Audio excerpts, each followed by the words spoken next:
Warhammer games are nothing new on this channel, especially whenever there's a new big release. I always try to cover it for you as soon as possible. I know you Warhammer geeks, you love to watch these videos, you love to comment, and I'll see all of you. So today we're going to look at the Warhammer 40,000 Space Mariner 2. It's a very triumphal return to the action-packed chaos of the grimdark Warhammer universe, improving on its predecessors with in nearly almost every way, I would say.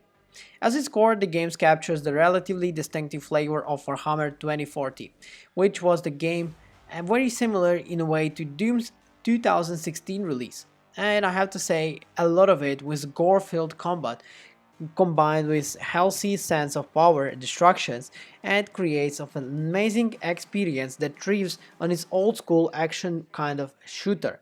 You gotta love it. The game's protagonist, Demetrian Titus, was returning to after 200 years after rich and character-driven story that adds emotional weight to the campaign. His journey of redemption, having served as the block shield among the Death Watch, after decreasing the ultimate race capture, leads him back into the fold of the Imperium's forces as he faces the forced tyrannical war.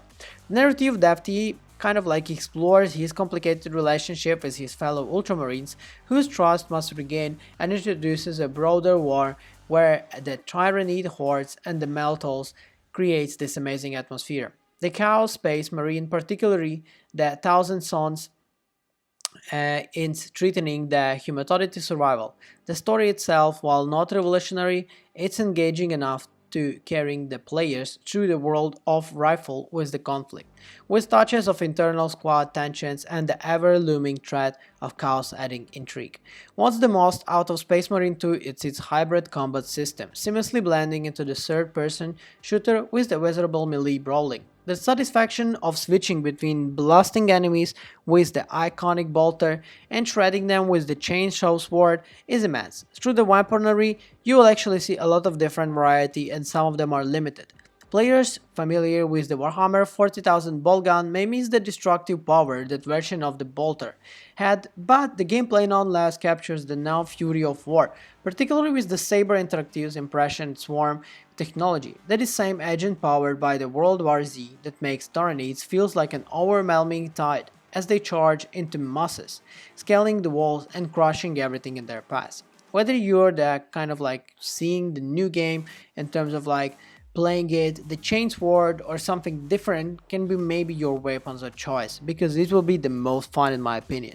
The mechanics behind the melee combat are vastly improved from the original game. Closer quarters fighting is dynamic and tactical, incorporating parries, dodges, and devastating counterattacks that makes every skirmish feel intense and satisfying. There is a rhythm to these fights, especially with the larger Tyranid warriors of the Chaos Marines, requiring players to master quick reflexes and smart positioning, and you will be able to survive this way.